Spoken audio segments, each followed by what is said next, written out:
Gusto mo bang manumbalik ang lakas ng iyong katawan o mawawala ang mga iilang sakit na nararamdaman mo? Minsan sa buhay natin, sa sobrang busy na natin sa araw-araw na buhay, sa trabaho, nakakalimutan na natin ang mga bagay na dapat ginagawa natin sa araw-araw para mapanatili ang ating lakas o kalusugan. Samahan niyo akong alamin ang 7 bagay na dapat ginagawa natin sa araw-araw na tsak akong may malaking may tutulong ito sa atin. Pero bago po ang lahat, maraming salamat po sa inyong pagantabay sa ating mga video. Sisikapin kong makapagbigay sa inyo ng mahalaga at tamang impormasyon para sa kalusugan. Base ito sa aking masusing pananaliksik at kaunting kaalaman. Kaya kung ready na kayo, una, ang pag-inom ng tubig 8 baso hanggang 10 baso sa loob lamang ng isang araw. Palagi na natin itong narinig pero karamihan sa atin hindi ito ginagawa. Napakahalaga na magawa natin ito maliban na lang kung may sakit ka na kasama sa aking babanggitin.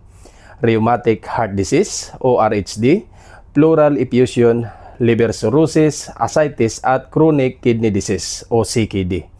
Ang mga taong may sakit na tulad nito ay hindi pinapayagan na uminom ng lagpas sa 1 litrong tubig. Kaya hanggang doon na lang po sila.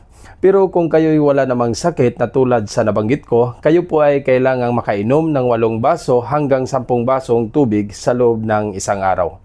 Pangalawa, kailangan natin ng sinag ng araw.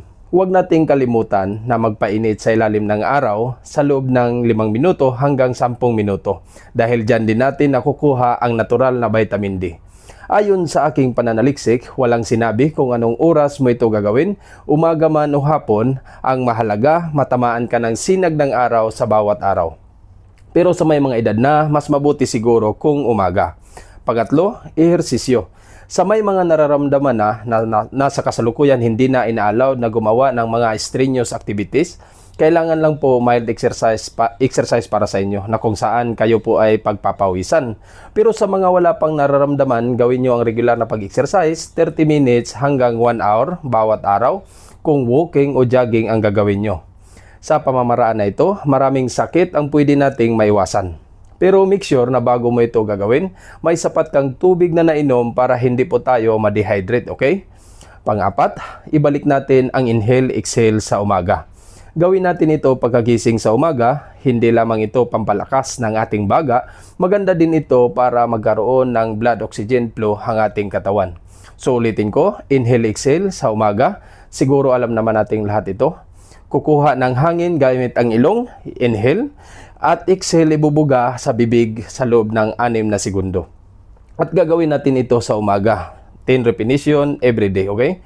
Panglima, sapat na tulog. Dito sa panglima, kahit ako nahihirapan dito dahil ito sa nature ng ating trabaho. Sabihin ng iba, paano naman kaming night shift lang ang trabaho namin? Wala na tayong magagawa nito. Siguro ang mahalaga na lang makuha mo ang 8 oras na tulog sa araw-araw, gabi man o araw. At para naman sa mga taong normal lang ang klase ng kanilang pangkabuhayan na pwedeng matulog sa gabi, lalong-lalo na sa may mga kanser, ang pinakamagandang oras na tulog na dapat niyong makuha ay alas 10 ng gabi hanggang alas 5 ng umaga. Total of 8 hours ito. Kung bakit ito ang pinakamagandang oras dahil yan sa resulta ng pag-aaral na ginawa ng mga dalubhasa, ito yung oras na nagkakaroon ng cells regeneration o ito ang oras na nagre-repair ang mga cells ng ating sariling katawan.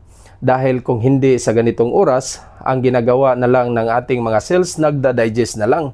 Kaya puro na lang digest, hindi na nagre-repair, kaya mahihirapan na tayong gumaling. Ulitin ko, alas 10 ng gabi hanggang alas 5 ng umaga. Dapat ito ang magiging sleeping hours habit natin, okay?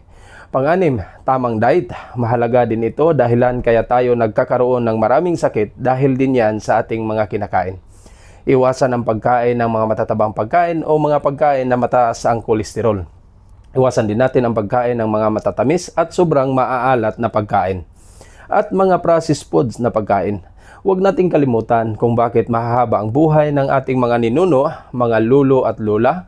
Dahil po yan sa kanilang kinakain noong araw. Gulay-gulay lang, sapat na para mairaos ang buong araw. Kaya napanatili nila ang kanilang kalusugan.